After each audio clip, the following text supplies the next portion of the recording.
Hi friends, நான் உங்கள் கணேஷ் ராகவ். இன்றைக்கி நம்ம கேரளாவில் கோட்டயம் பக்கத்தில் இருக்கிற ஒரு திவ்ய தேச திருக்கோயிலுக்கு போகிறோங்க. மலைநாட்டு திவ்ய தேசம் அப்படின்னு சொல்லுவாங்க இந்த கேரள நாட்டை. இங்கே இருக்கிற திருவல்லா அப்படின்ற ஊரில் இருக்கிற ஸ்ரீ வல்லப சுவாமி திருக்கோயிலுக்கு போகிறோங்க. ரொம்ப அற்புதமான ஒரு திவ்ய தேசம். அந்த கோயிலுக்கு போயிட்டு அந்த கோயிலோடைய கட்டமைப்பு, அந்த கோயிலோடைய வரலாறு, புராணம், அங்கே இருக்கிற சுவாரஸ்யமான கதைகள்னு அனைத்து விவரங்களும் இந்த காணொலியில் இருக்க போது வாங்க போகலாம். ஸ்ரீ வல்லப சுவாமி திருக்கோயில் திருவல்லா.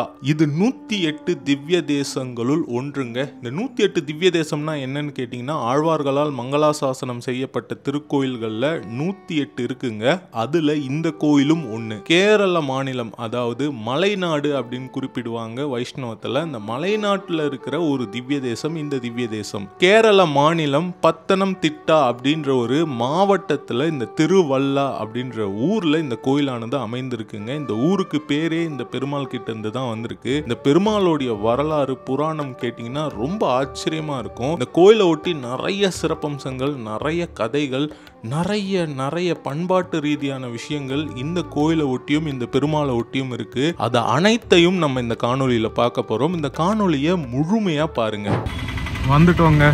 கேரளாவில் இருக்கிற இன்னொரு திவ்ய தேசம் திருவாழ்மார்பன் அப்படின்னு இந்த பெருமாளுடைய பெயர். தமிழ் பெயர். லக்ஷ்மி இவருடைய இதயத்தில் வாழ்கிறாங்க அப்படின்னு குறிக்கிற விதமாக திருவல்லவாழ், அது ஸ்ரீ வல்லபா அப்படின்னு சொல்லிட்டு இப்போது இங்கே பெயர் பெற்று இருக்குது. ஸ்ரீ வல்லபன் அப்படின்னு இந்த பெருமாளுடைய பெயர். நம்ம உள்ளே போகிறதுக்கு முன்னாடி இங்கே வெளியவே கொடி மரம் இருக்குது பாருங்கள். கோயிலுக்கு வெளியே இருக்குது. இங்கே ஒரு மிகப்பெரிய ஒரு குளம்.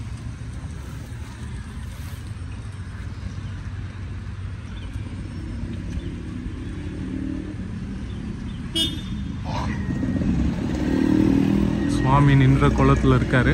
நம்ம போகலாம், போய் பார்க்கலாம். கேரளாவில் இருக்கிற பெருமாள்லாம் இப்படி தாங்க இருக்காங்க. சக்கரத்தை ஒரு சீடி மாதிரி அழகாக விரலில் பிடிச்சிட்டு, சங்கு சக்கரம் தாமரை ஒரு கையில் ஏந்தி இந்த மாதிரி தான் இருக்காங்க. நம்ம போகலாம் உள்ள. இங்க இருக்கிற பெருமாளை துர்வாசர், கண்டகர்ணன், லக்ஷ்மி, கிருஷ்ணர்னு நிறைய பேர் வணங்கியிருக்காங்க. துர்வாச முனிவரும் சப்த ரிஷிகளும் தினமும் இரவு நேரத்தில் இந்த கோயிலுக்கு வந்து இந்த பெருமாளை தரிசனம் பண்றாங்கன்றது இங்க இருக்கிற மிகப்பெரிய ஒரு நம்பிக்கை. இந்த கோயில்ல கேரளாவுடைய பாரம்பரிய நடனமான கதகளி தினம் நடைபெறுது. அதுக்கு பின்னாடியும் ஒரு கதை இருக்கு. இந்த மாதிரி நிறைய விஷயங்கள் இந்த பெருமாளை ஒட்டி இருக்கு. பெரிய கோயிலுங்க, ரொம்ப பிரம்மாண்டமாக இருக்குது. இங்கே கேரளாவில் சீக்கிரமாக நடை சாத்திடுவாங்க. அதுக்குள்ளே நம்ம போயிட்டு சுவாமியை தரிசனம் பண்ணிட்டு வந்துடலாம். பாருங்க, வாவ், அருமையாக இருக்குங்க. போகலாம். இப்போ இந்த கோயிலுடைய புராணம் என்னன்றதை நம்ம தெரிஞ்சுக்கலாங்க.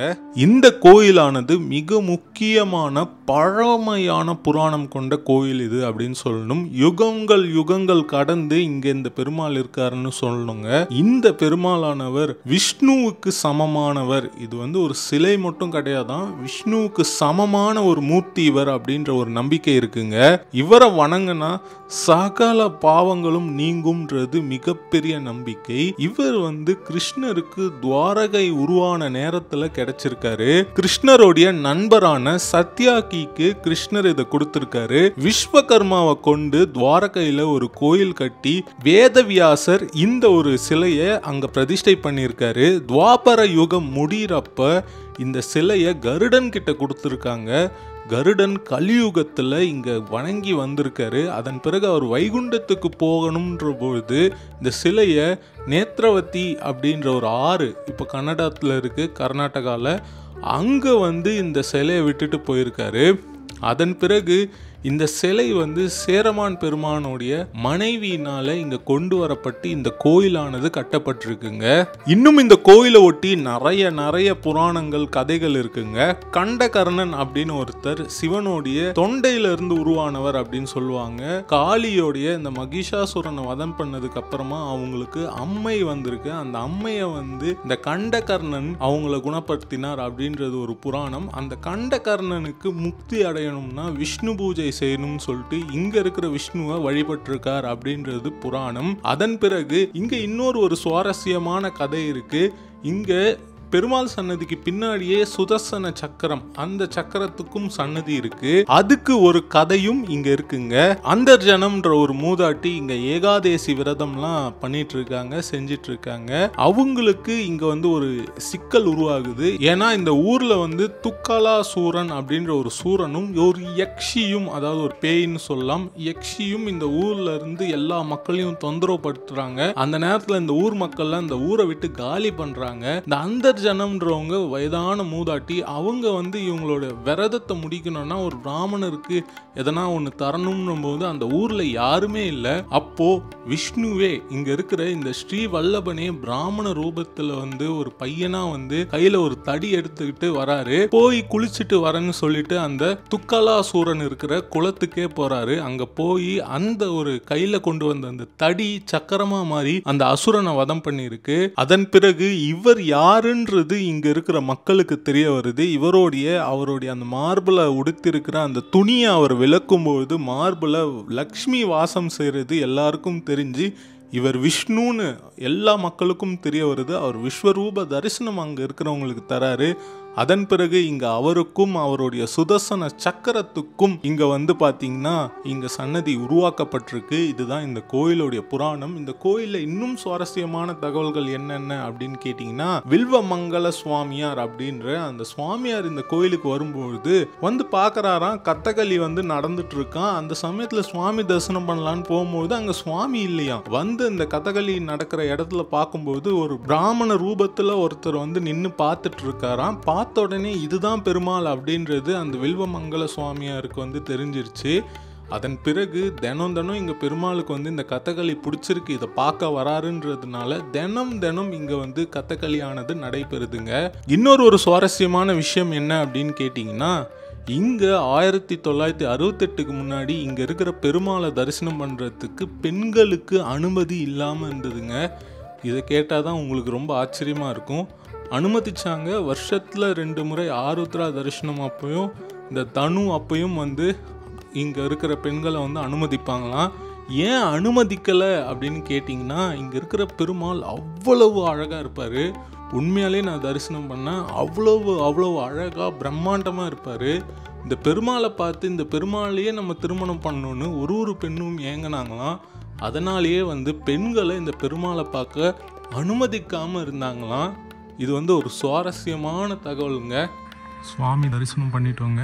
ரொம்ப அருமையாக பெருசாக நின்ற கோலத்தில் பெருமாள் ரொம்ப அழகாக இருந்தார். ஸ்ரீ வல்லப சுவாமி அற்புதமான தரிசனம்னு சொல்லுவேன். நின்ற கோலத்தில் நல்லா பெருசாகவே இருந்தாருங்க. வாவ், எவ்வளோ அழகாக இருக்குது பாருங்கள். இந்த இடமே பிரம்மாண்டமான ஒரு கோயிலுங்க. உருளை வடிவத்தில் ஒரு சன்னதி அற்புதமாக இருக்குங்க.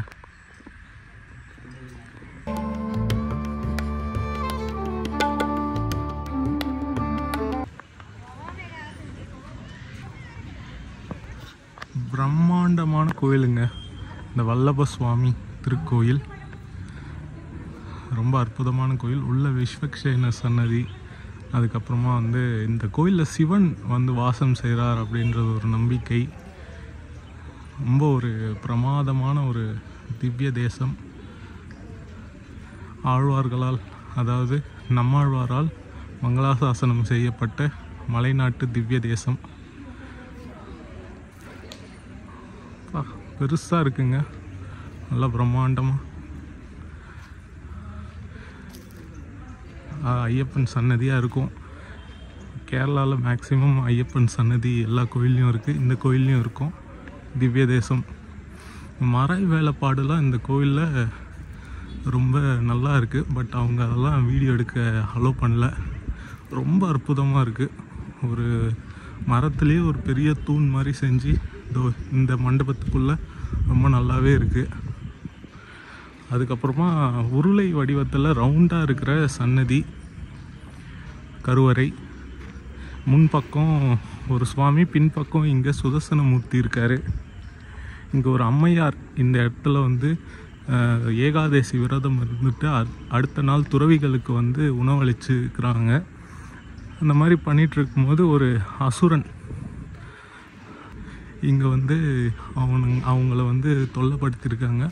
அப்போது இங்கே நாராயணன் வந்து அவனை அழித்து அந்த அம்மையாருக்கு அருள் பாலிச்சிருக்காரு. அதுதான் அந்த கோயிலுடைய புராணம். திருவாழ்மார்பன் அருமையாக இருக்குது பாருங்கள்.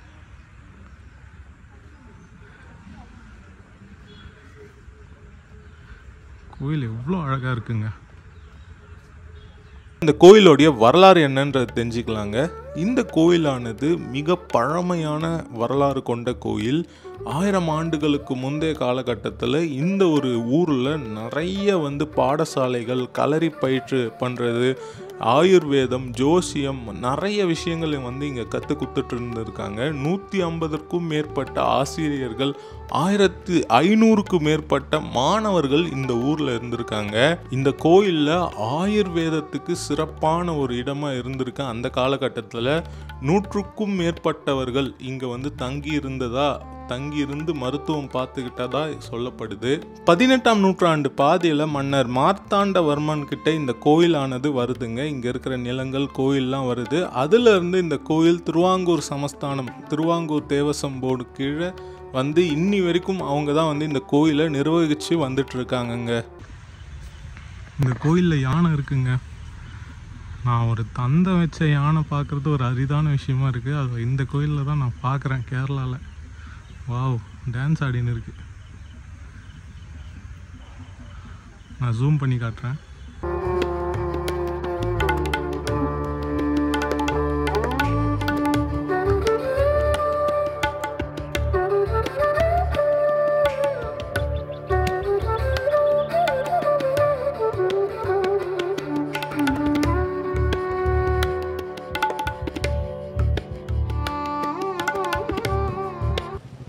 ஸ்ரீ வல்லப சுவாமி திருக்கோயில் மலைநாட்டில் இருக்கிற ஒரு பிரம்மாண்டமான திவ்ய தேசம். பெருமாளும் ரொம்ப பிரம்மாண்டமாக அழகாக காட்சி தராருங்க. இந்த கோயிலை பற்றியான முழு விவரங்கள், நிறைய சுவாரஸ்யமான கதைகள், நிறைய சுவாரஸ்யமான விஷயங்கள் இந்த கோயிலில் இருக்குது. அது அனைத்தையும் இந்த காணொலியில் நீங்கள் தெரிஞ்சிருப்பீங்க. ஹோப்ஃபுல்லி இந்த வீடியோ உங்களுக்கு பிடிச்சிருக்கோன்னு நினைக்கிறேன். இதே மாதிரி இன்னொரு நல்ல கோயிலில் நான் உங்களை சந்திக்கிறேன். Bye from Ganesh Raghav friends. Bye.